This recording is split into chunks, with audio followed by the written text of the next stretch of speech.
What is going on? It's At the Letters, brought to you by Miller Lite, the original light beer. Ben Nicholson-Smith, Arden Zwelling, outside of Yankee Stadium prior to Game 2. Actually, might be during Game 2 at this point of this Blue Jays-Yankees series in the Bronx. We got a chat with Ariel Helwani that we had earlier that will be coming up later in the podcast. You know him from MMA coverage, from the Ariel Helwani Show, the MMA Hour, various other platforms. Had a great chat with him about the Expos, about the Blue Jays, about some parallels between fighting and baseball. So look forward to that later on in the podcast. But got to start off, Ben, by talking to the little Blue Jays, just kind of checking in with this team because stuff keeps happening. Jose Berríos goes out on Thursday night, gets into a little trouble at times, has some traffic around him on the base pass, but powers through it and has kind of one of these really good Jose Berríos outings that we've seen this year and that have been interspersed by really bad Jose Berríos outings. Exactly. And so because we've seen this before,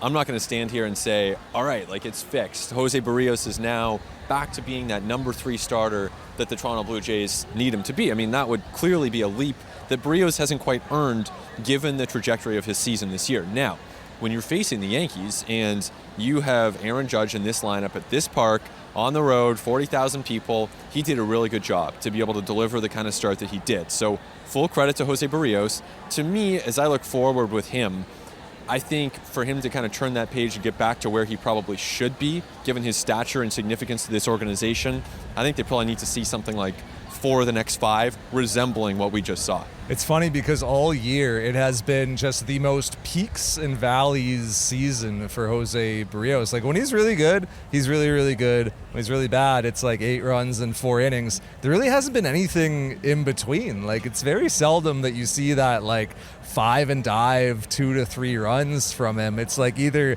I'm going 6 and 7 and I'm only allowing a run or 2, or I'm giving up 8 over 4. So it's going to kind of be interesting to see if he can find some more consistency or if that oscillation is going to continue. We were kind of bantering yesterday about whether you would start Ross Stripling in the 3rd game of a wild card series. We arrived at that being the guy. Do you still feel that way, or is Jose Berríos earning his way in? I do. Follow the guy on the gram. Or don't. I wouldn't. But we'll leave that to the listener and viewer to decide. But I think, with Jose Berríos, I would certainly still have more faith in Ross Stripling to give you a steady 5 or 6 innings. With Berríos, not quite there with that consistency. So, just my personal opinion at this point. And look. So is Barrios in your bullpen for a wild card series? No, because you still for a wild card series. Yeah, maybe. But here's the likely thing. One way or another, you are going to need 4 starters, right? Because someone's going to be pitching game 1 of the division series if you make it that far. The way the Jays are going right now, someone's going to have to pitch game 162 against Baltimore in a game that might have huge ramifications. So essentially, you need 4, if not 5 starters pitching games that are of a huge significance. So, Barrios to me is one of those starters. Whether you sequence him, Stripling, it's almost besides the point because they're going to need 4 guys. And this is a realization we kind of came to a couple weeks ago. But you really do need 4 because whoever's not in that wild card might be games 1 and 5 of division series. Well, you think about the games that you need to get you into the postseason, and then some kind of the weird off-day structure this year with the playoff schedule. We're going to see different sort of rotation outlays this year, I think, than we're accustomed to in the past. Also, have to talk about George Springer, obviously, who, talk about ups and downs to a season. 5 hits on Thursday night. Looks like the George Springer of old. We show up here on Friday. It's out of the lineup because he fouled the ball off of his knee. What do you make of it? As you say, it's so many ups and downs. He looked so good on the field in that game to be able to give them 5 hits. He's got 8 hits, 9 hits since coming back from the injured list. His first pinch hit of his career, which also happened to be the 1,000th hit of his career. Do you think that's ever happened, where you've gotten your 1,000th hit and also the first pinch hit of your career? I can't imagine. Right? I would be stunned. And so it's been a great week for George Springer to be able to put that together, and then fouls it off the knee. He's out of the lineup again. Now, we know that for the Blue Jays to get to where they want to go, they need a healthy Springer. They don't need one who's out there trying to force it at this point in the season. So I think, it obviously makes sense, but it just feels like deja vu for the Jays with the number of things that Springer has had to deal with in a pretty short period of time. He's not getting younger. He's not playing an easy defensive position. So it's a delicate balancing act for this team as they try to get the most out of their most expensive player. It's my only question with George Springer's availability. Because when he's on the field, he's George Springer, right? Like, no matter how compromised he is, he still produces like George Springer. Look at the numbers, right? Like, look at the season that he's having. Like, if you look at it, coming into today, he had like 93 games played. But, I mean, OPS plus, weighted runs created plus, the power, the exit velocities, all of that stuff, everything is right where it should be, except for games played. And that's really been the case for him in his Blue Jays tenure. Like, I think when the Blue Jays signed George Springer, they expected, he's probably going to miss some time, right? Like, he's an outfielder in his early to mid 30s. And he had an injury history prior to this. I think they probably anticipated somewhere in the 130, 135-ish games per year range from George Springer. But they've gone less than that to this point. They really have. And so going forward, I think that if they get 30 out of the next, 44 games remaining? 45 including Fridays. So 44 after Friday. If they get 2/3 of those games regular season, and maybe more importantly, if he's ready to go for the playoffs and healthy or healthy-ish at that point in the season, then I think that's like an A- outcome for this team. Of course you could do better, but I think even if you get 2/3 to help them get to where they need to go and arrive there in good shape, I mean, I don't know if you could ask for much more than that. It's funny, he came into Friday with 93 games played, 45 left. Say he plays like 37 of those. That's 130 games. Yeah. I think that's an okay outcome, honestly, with the George Springer, and with the way he's producing. If it was 130 games of like 105 weighted runs created plus, and the exit velos aren't there, that would be another thing. If he wasn't drawing walks anymore, if he was striking out and swinging and missing a ton. But no, all that stuff is like of George Springer standard. It's just the Blue Jays finding a way to get him to that games played total that they were counting on. It's funny, right? Because he could play in 37 of the next 45 games. That's possible. Maybe some of those are pinch hit appearances, as we saw just earlier in this week. It's not necessarily starting them all. And then you get to whatever it is, 130 games, even 125. That's solid. I mean, it's not your 100th percentile outcome, but it's probably your 45th, and that works. Like, that plays with George Springer, unfortunately, because to go back to Barrios for a second, or Kikuchi for that matter, who made his relief debut in the opener here at Yankee Stadium, the percentiles that you're getting from them this year, this is like a 20th percentile outcome for Barrios, and I would say a 20th percentile outcome for Kikuchi. Do you have any thoughts on Kikuchi after that debut out of the bullpen? I think that there's a day coming. It's going to be at like Fenway Park. It's going to be the 11th inning. Mitch White has he's 5 and dived, right? And then you ran through a bunch of relievers to get you into the 11th. As the ball in the 11th, and you're protecting like a 1 or 2 run lead. Ghost runner starting on second, and you say Kikuchi's coming in to get you really big outs in like a game that you need. And you were trying not to go to him, right? Like, you weren't putting him in any of those prior innings to get you to the 11th.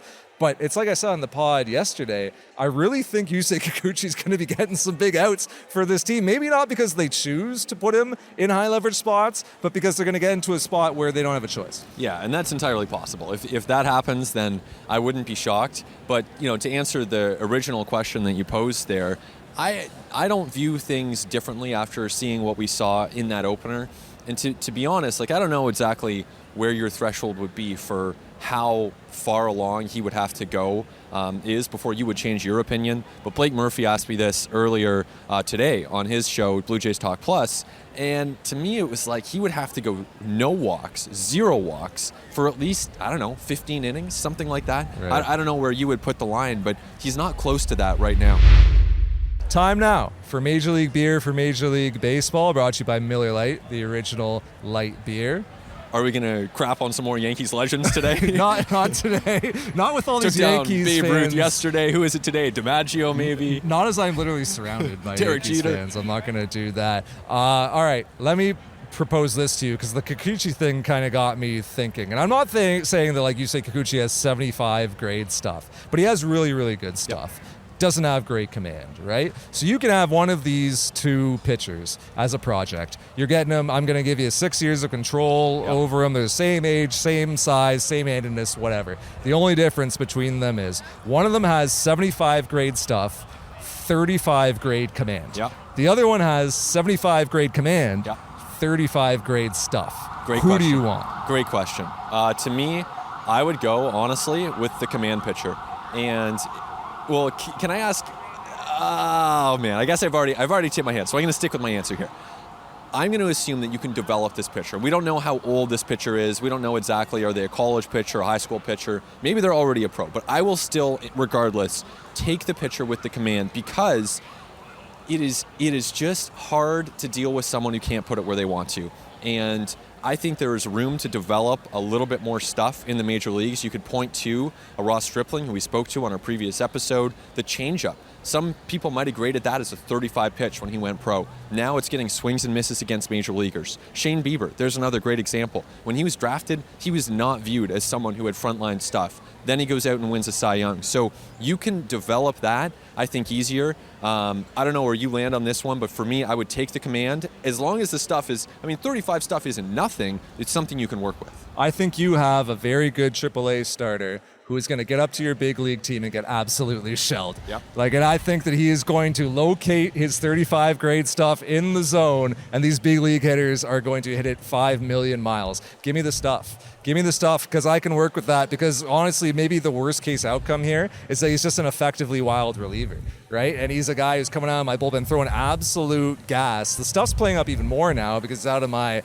bullpen. And yeah, there's going to be some times where he can't find the zone, and there's going to be some times where he walks two guys, but because of how devastating the stuff is and playing up out of the bullpen and the spots that he's in, he's going to get trigger-happy hitters who are going to swing at stuff, they're going to chase and expand off the plate, and it's just going to be so devastating that he's going to get these ugly, funky swings. He's going to find a way to be effective for me in short bursts. Right, and I mean, the counter to my own argument here is that this guy could just be Casey Lawrence, and that's someone who appears in the major leagues and has some utility, but he's not going to be a core player for you on a playoff team. I can see that side of it, but I would still take the command. All right, after this, Ariel Helwani is going to join us to talk all things Blue Jays, Expos, Montreal, UFC, and more. After this, Ariel Helwani. Ariel Helwani's with us of the Ariel Helwani Show, the MMA Hour, various other ventures, and a Blue Jays fandom. Yes. Caught you at batting practice yesterday, like a kid in a candy store. Oh my God. I mean, what was kind of the interaction that you're going to take away from that? Kid in a candy store is actually an understatement. Yeah. I was telling a friend of mine this morning, I'm like, I get to meet some pretty cool people in the fight world, the Conor McGregors of the world. I felt like I was on cloud 9 there, because for me, baseball reminds me of when I was a kid, going to the Big O, Expos games, begging the likes of Barry Bonds to sign my ball, and Ricky Henderson and all the great Expos of yesteryear, and just being there with my kids and their first time getting that close. And I'm friends with Alek Manoah's agent, and that's who set that up. And so Alek came over and hung out with us for a few minutes, and I don't need to tell you guys, he's just as cool off camera as he is on camera, and so that was a huge thrill. I loved it. I love being, I'm thankful that you guys have me here right now so that I could just take this all in, because I don't get to do this often. Well, tell us about that interaction with Alek Manoah, because he is a big presence, yes. I think physically and even with the personality. What did you take away from that interaction with him? My God, first of all, he is a tank. I feel like he's like a linebacker. He'd be cutting to 265. Absolutely. Sure. Yeah. And then some. What a down-to-earth, nice guy. My wife, who's in the jewelry business, guessed that his necklace cost around $150K, which was pretty interesting. Wow. That he was just rocking that. I know he likes to wear, the sweating in it, just running sweating, laps. like chilling out. I just couldn't, when I used to go to Expos games back in the day, so I used to be a part of something called the Desjardins Fan Club. And the Desjardins Fan Club was for the bank, Desjardins. I don't know if you're familiar with it. It might just be a Quebec bank. And my brother and I signed up for it because if you were a member of the fan club, you get to go to eat early at Rusty Staub's restaurant at the Big O. We didn't care to eat. We would order a Coke, down it, and then we got to be first at BP. And we would go hang out on the visitor side and talk to all the guys. More often than not, they were not very nice. There were a few, exceptions. Tony Gwynn was like a sweetheart of a guy, and he would stand there and talk to us and joke with us. I was wearing an Astros hat one time. He's like, "I'm not signing an autograph for a kid with an Astros hat," so I threw it on the field so I could get his autograph. That's the kind of guy he was. Manoah, it reminded me of that. And the funny thing about it was, I didn't know this. Jeff didn't tell me this. He's a big MMA fan. Yeah. So he was asking me about UFC 278 on Saturday. He was asking me about Jorge Masvidal. I actually reached out to Masvidal's manager today, and they're going to link up to train together in the offseason. So I didn't know he even knew who I was or what MMA was, so that was really cool when you find out that one of the guys that you love is actually a fan of the sport, Couple of Miami guys. Yes, Masvidal exactly, and 305. Manoah. There's a lot of ball players that are MMA fans. Josh Donaldson, Yes. Carlos Correa. Yep. Are there any fighters who are like closet baseball fans that you know of? Does anybody because I don't know if that's a two-way street or not. Okay, I'll tell you one who you'd be surprised about. Daniel Cormier. Really? I'll call DC on like a Tuesday morning at 7, and he's playing MLB The Show. And he always plays with the Giants, and he's like playing some kid online who has no idea that it's him and talking smack to the kid. He's actually a big baseball fan, Bay Area guy. He lives in San Jose. So that's one who comes to mind. I would say that a lot of them are more like football fans. Right. A lot of them are pro wrestling fans, some basketball fans. It's tough these days with baseball. There's not as much crossover. Yeah. But I'm actually very surprised at how many baseball fans are MMA fans. Like the first time I met Donaldson at the event in Toronto, and we remain friends, like he knows his stuff. He loves it. Correa could be an MMA analyst. No joke. Like this guy could break it down impressively well. And so there's guys like that who I've met along the way. And Manoah was telling me that he's a fan. I know Bichette, when they were in Montreal a couple years ago, took a picture with GSP and wrote something nice about him. So it's very cool when our little sport that we feel like no one cares about gets that kind of recognition. Yeah, it's so cool. And I think, for you to hear it from the other side, your kind of memories of those players going through the Big O. You mentioned a couple of them so far, like Tony Gwynn, Barry Bonds, Ricky Henderson. Who else stands out from that era? Because for me personally, that's an era where I was like obsessed with those players, had their cards, like obviously tracking their stats. And so it's kind of fun to have those names come back up. So who else would be in that group for you? So obviously I was an Expos fan. My favorite Expo of all time, I don't even know if you guys will remember him. You might, because you're like hardcore. Lenny Webster. Do you remember Lenny Webster? Honestly, no. You don't? No. Lenny Webster was Jeff Facero's personal catcher. He would only play every 5 days, and he would only play when Facero was pitching. You remember Jeff Facero, right? Yeah. And he was number 25. He ended up playing for the Indians, started with the Twins. There was something about him that I just loved. And so that was my guy. He'd give me his bat. He'd give me his batting glove. Like because no one was asking Lenny Webster for anything back then. But because the Expos were always around, I would go to the visiting side of things. And so I've had great interactions, like Bonds in particular. So I would go early, and I remember one time he was actually signing. He didn't always sign. And I had my Sharpie, and you want them to sign in a certain spot in the middle, the sweet spot. And I remember him taking my ball, and he started to sign. Not only did he not sign with the Sharpie, he was signing with a blue pen. And that's just like bad. You don't want an autograph, blue pen on a baseball. And I said, Mr. Bonds, do you mind if you use my pen and sign in the middle? And he looks up at me, he goes, who's signing the autograph here, kid, me or you? I'll sign it wherever I want. Wow. I was like, wow. I remember one time my hands were like over the dugout like this, and Ken Caminiti, may he rest in peace, took his bat and smashed it and almost tried to hit my hands because I was like leaning over too much. So I've had some bad interactions, but I've also had some really great ones. And the Tony Gwynn one probably was the greatest because it was Tony Gwynn in his prime, just joking with us. It was so amazing. Cool. So when is baseball coming back to Montreal, Ben? Can you answer this? When are you going to stop being used as a pawn? And Thank you for saying that. When is it going to be legit? Listen, I spoke to the great Stephen Brunt back in October, and he told me that he was so confident that this was going to be a done deal. And I was like, Stephen, if you're telling me this, God bless. Griffintown, the whole deal. I don't believe any of it. No. I don't believe it. There's not a 1% part of my soul that believes this, and it's very disheartening. Because I know, and you guys know, Montreal's a baseball town, and you've been to those preseason games, and I know it's just 2 games, and I know it's just I'd been there when the Big O was rocking in the 90s. The problem was the stadium. It's in the middle of nowhere. It's closed. There's only 3 nice months out of the year. In my lifetime, I don't think it's going to happen, sadly. No. It makes me very sad, and that's why my kids are Blue Jays fans now, because I couldn't do that to them. But I tell you, man, I would take an 0-162 season just to see that team back again, because I really did love them. Like, I was a season ticket holder. Right. People joke that there aren't Expos fans. Yeah. There were Expos fans. We existed, and it just bums me out. And I also believe if they would have just stayed around maybe 3 or 4 more years with MLB Network and the revenue sharing and all that, they could have survived. Unfortunately, they didn't. Well, exactly. I mean, you look at some markets like, I don't know, Cleveland or Pittsburgh, those cities from a market size standpoint are not bigger than Montreal. Even St. Louis, which we kind of think of as a big market team, that is a small city. Montreal is a big city. I mean, I don't have to tell you or anyone listening or watching, but it's a big city. And so it is a shame and I would love to see it back. But you guys went to those games, right?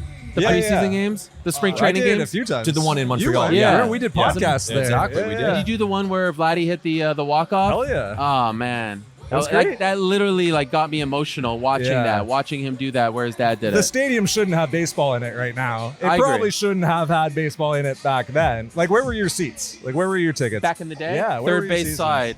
Just lower level and always Right. third base for some reason. I just liked the vantage point. Right. They were the so best. you were pointing at the mound. Oh, like, yeah. Oh, it was great, man. I Right. was there. I remember Hideo Nomo. I think it was in 96. We were a Sunday night baseball game in his rookie year, and he was on fire. And, ESPN never came to Montreal for games, so that was really cool. I mean, I saw there was a series against the Phillies in 93. Will Cordero hit a line drive over to the third base line, and we were neck and neck with the Phillies back then when we were trying to make the playoffs in 93. And then, of course, in 94, we were robbed of that. I went to those 94 games. Cliff Floyd hitting the home run off of Greg Maddux, iconic moment. Yeah. I could sit here and talk to you guys for 4 hours about the Expos. Well, it just feels like open air stadium in a young up and coming area. It could be Griffintown, it could be wherever in Montreal. Like, there could be such an amazing atmosphere around. Oh my that. God. Montreal in the summer. Montreal in summer is the best. Unbeatable. It is. I mean, look at the F1. They come Yeah. in June. The Alouettes have done great. Open air. They went to McGill. It would be perfect. Can I tell you something? 17 years ago this week was one of the last Expos games I went to. It was in 2000. What are we now?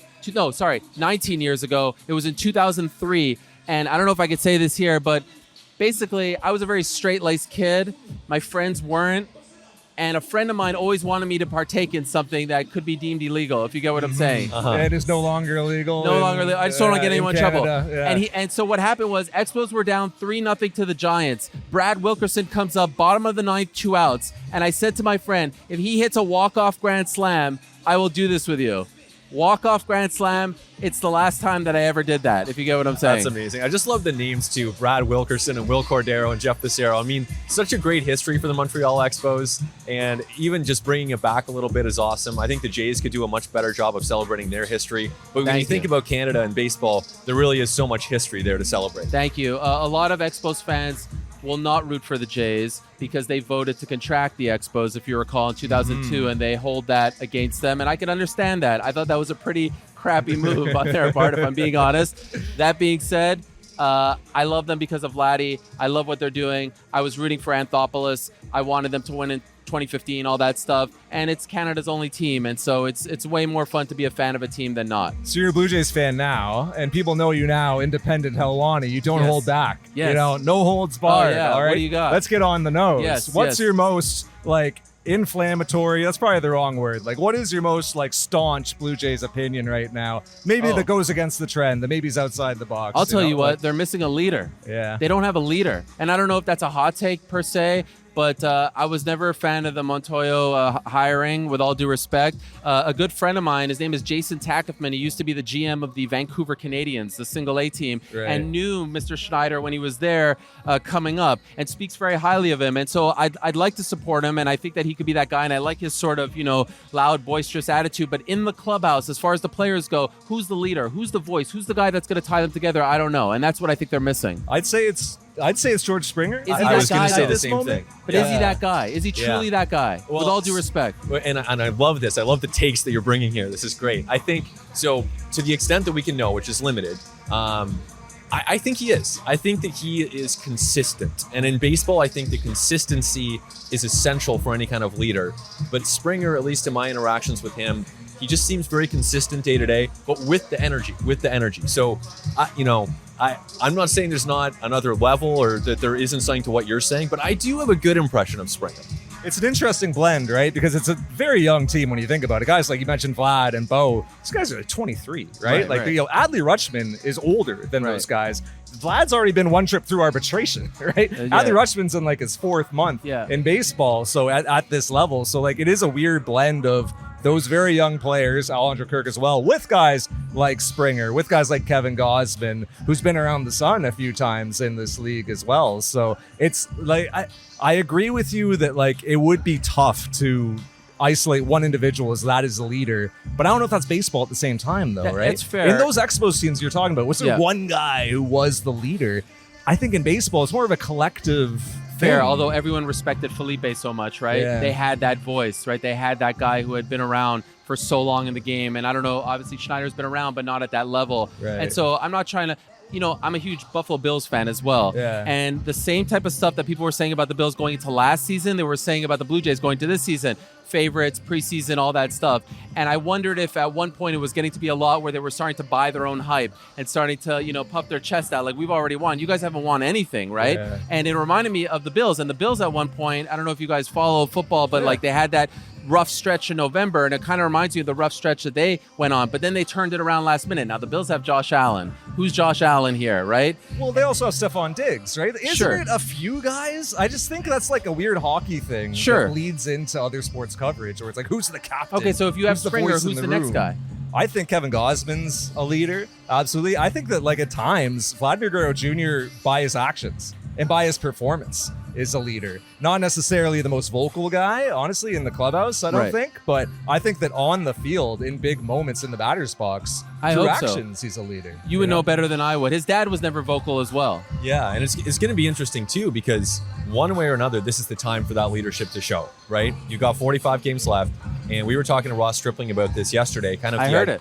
Oh, very nice. But this idea that they did buy into their own hype, right? And that they kind of got ahead of themselves a little bit.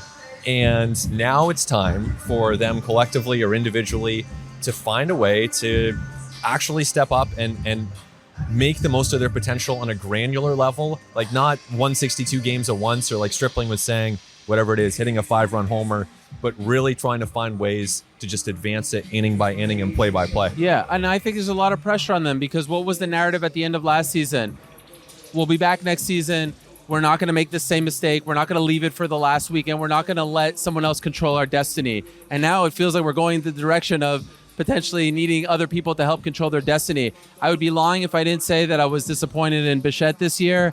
I don't love his body language. It feels like he doesn't have that joie de vivre, that esprit that you need and that he maybe had, and I don't know what's going on there, and you guys probably know a lot more behind the scenes. I'm just speaking as a fan, but I miss that out of him, and I'd love to see them, somehow figure it out to get him back. Barrios hasn't been great, but yesterday he was tremendous. Yeah. So there's a lot to like. There's a lot that's frustrating. They go on these runs, and you're like, that's the team, right? And then they're like, can you guys score? What's going on? So it's Friday here at Yankee Stadium. You mentioned Barrios on Yeah. Thursday, who had that really strong outing here at Yankee Stadium, but also like I thought showed something when he got into trouble, right? When he's got runners on, and when he's walking guys, there have been times this year where that's when it spirals, and that's where it goes down the drain. And he pulled himself out of that. That's something Jose Kikuchi hasn't been able to do this year. When things go bad, they've gone really bad, and he's out of the game. Jose Berríos was able to sort of resuscitate his outing.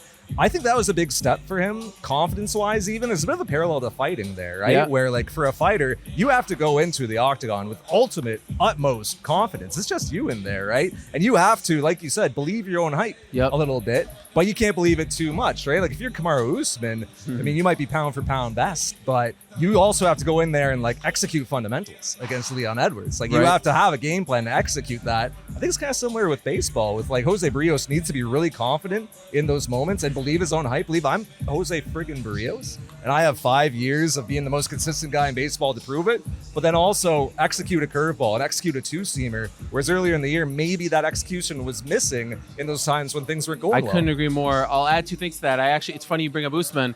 I actually think he's believing his own hype too much right now. Yeah. And I think he's ripe for the taking if Edwards is able to execute the game plan on Saturday night.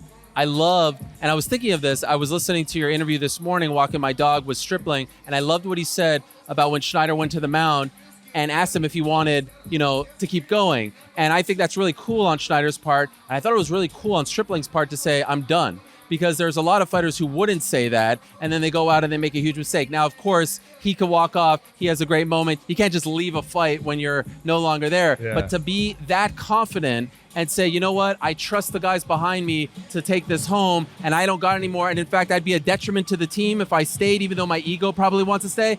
Actually, it was a really impressive thing that you don't hear a lot of athletes say. It was really insightful, too, to hear him say he was anxious coming to that. He was feeling nerves because of how the team's been performing lately. And there is kind of a divide between, I think there's certain fighters who go in and are like, I'm the SHIT, I'm the best, whatever. And There's other guys who will admit, I'm always scared. Dominic Cruz admits, Yep. I'm always scared when I go in there. I always feel that anxiety. Yep. Even a guy like him, who's like the vet of all vets. GSP would tell me he would throw up Yeah. backstage before his fights. So I actually think that makes them more likable and more relatable as opposed to someone who's like, nah, I was just chilling, you know? I was like, what? I'd be crapping in my pants if I was going into a cage with someone else. Well, because of course you're feeling that anxiety and those nerves, whether you're going into an octagon in Utah or whether you're going out on this mound. Yes. For 40,000 New Yorkers, of which you are one, yelling at you and screaming profanities. I was not at yelling you. profanities at anyone. You were, I was cheering. Cheering very But you were annoyingly. amongst them. Yes, right? I was amongst them. You yes. were looking out at I think you were sitting over. I was on sitting the- over there. Yes, I got a great shot. Do you see my video of Vladdy? I'm just filming him, and then he hits the homer, Oh, wow. and I completely lost it. My video work was horrendous. Passon made fun of me on Twitter, said I was a jabroni for my video work because I was totally filming off there because I was watching him round the bases. But I couldn't believe that I actually first time I ever see a Guerrero family member hit a home run in person since 2003. Wow. Pretty That's amazing, awesome. right? Yeah. And it is so telling, like, you know, the amount of pressure that these guys are under. And you mentioned Bichette before, maybe not seeming as though he's enjoying this season to the extent that he has before potentially. And what a tough thing that must be for these guys to kind of navigate when you think about, okay, you have this massive amount of pressure for yourself, for your team. You have to produce. And then if you're having fun, okay, great, it's all coming naturally. But then if you're not, then all of a sudden it can get really hard. I'm sure that's true basically across any sport, but certainly in baseball. And imagine doing it in 2022 with podcasts, with social media, with Twitter, with people literally being able to DM you and tell you you suck. You know, like when I see sometimes a fighter loses like a Dom, and then he'll come back a couple days later on social and be like, I'm sorry, guys, I'll be back, just figuring things out. And then you're like, reading the comments is like, man, I had you in my parlay and you screwed. And I was like, wow, I can't imagine. You know, I can't imagine. I know they get paid and I know they're famous. I can't imagine being a player who has to play 162 and then listen to that because you know he hears it. You know they're all on their phones. You know they read it. Am I right though? Has he Yes. lost that Oh. something like? Well, with both, I do think that I think it's been a stressful season for him. Right. I think that's accurate. I think that, and he said it. He said that, you know, realistically, this season's been a struggle for him offensively. And you've seen even defensively certain moments where he struggled, you know, with Vladdy and that pop-up. I know it's a while back now, but there have been moments where that frustration has showed. And the season's long. It's not over. There could be a point where he gets to kind of release and enjoy. But I think it has been a hard season. He puts a lot of pressure on himself, Bo. Really? Because this is the family business, Yeah. right? And he's, in a way, been raised to be a ball player, right? Like, when he was 12, 13, he was with his dad at Coors Field, Right. like, hitting bombs, homeschooled. Most of the day was spent working out at, like, Bo or Dante had, like, a warehouse nearby that he bought, outfitted it with, batting cages and all this stuff. Wow. And so they would just train baseball every day, played elite baseball growing up, travel ball in the draft, knew exactly where he wanted to go and where he didn't want to go, right? Wow. Like teams he wasn't going to go to. He wanted to be a Blue Jay because of how they were going to develop him and bring him along. So he's put a lot of pressure on himself to get to this level and to succeed at this level. And the other day when he's hitting 7th in the Blue Jays batting order, I don't think in his life he's ever hit 7th Wow. at any level. He has been the best player on every team he's been on. Last year sort of included, right? Next to Right. Vlad Yeah, of and next to course. Simeon. So I think that facing that failure this year and not being his best would have to be a serious mental hurdle to overcome. I still believe in him. I joke with my friend JD Bunkus that he jumped off the Vladdy bandwagon a couple years ago when I would go on his show with Ben Ennis, and they would be like, oh, he's too big. He's too that. I was like, Jesus Christ, the guy's like 21 years old, all right? He'll figure it out. Now look at him. He's the man. He's the face of baseball, if you ask me. He should be the MVP. I don't care what Aaron Judge is doing. And I believe in Bo, but I just think it's been a tough year for him. But, I mean, how old is he? 20? Bo's 23, 24? Yeah. I mean, he'll be fine. I hope he sticks around. I hope they don't give up on him. I really do like him. And I love this team. They're such a likable team. Like, Kirk is so much fun. Springer, even though I was talking, like, I really do like him. Goriel, all these Jordan Romano is the man. I love him. He gave my kids an autograph yesterday, so now I'm a fan for life. They're a likable team. I just feel like there's some, and I agree. I think I was listening to you guys. Like, I was hoping for something at the deadline. I know they did a couple moves. There just wasn't that A little panache. great Right. word. Yeah. Great. There was that one thing that I was craving that I didn't get out of the deadline. I feel like Mitch White's going to be solid for Yeah. this team going forward. Anthony Bass really underrated. Zach Pop's sinker is unhittable. and whom I'm forgetting, Whit Merrifield. Honestly, been a little bit of a strange debut for Whit Merrifield, striking out a lot. Not what you expect from him. Could have used one more. Yeah, could have used it. He got Jackie Bradley Jr., got his autograph yesterday. That was exciting. I don't know what he's going to do. Right. But just something. There was something that I don't know what it was. Like, obviously, I knew they weren't going to get Soto. I didn't believe any of that stuff. You talk about being used as leverage. I feel like the Blue Jays get used as leverage. They do? Freddie Freeman. Oh, yeah, we get all excited. Then he goes to the Soto stuff. I never believed Soto was coming. Syndergaard and Iglesias? Yes. That was leverage. Yes. Yeah, the Blue Jays were used in that. That annoys me very much. Ariel, I could talk to you forever. I've been getting the wrap up for about 10 minutes Oh, now, really? so Come on, no one's kicking us out. I know. Let's talk about the 94 Expos, August 12th. It was amazing. What are they going to do? What are the Yankees going to do to us? They're going to do nothing to us. Do they We've know got who all this the is? power. Yeah. Come on. They love us here. But thank you so much. Thank you. Your success has been amazing to watch. thank JD you. and Ben are never going to last through the end of it that you dropped their names in this. Yeah, I know. I had to. I couldn't make his show this past week, so I feel bad. So that's my I'm sorry to you, JD Bunkus. All right. He's Thanks Ariel so much. Helwani. Thanks a lot.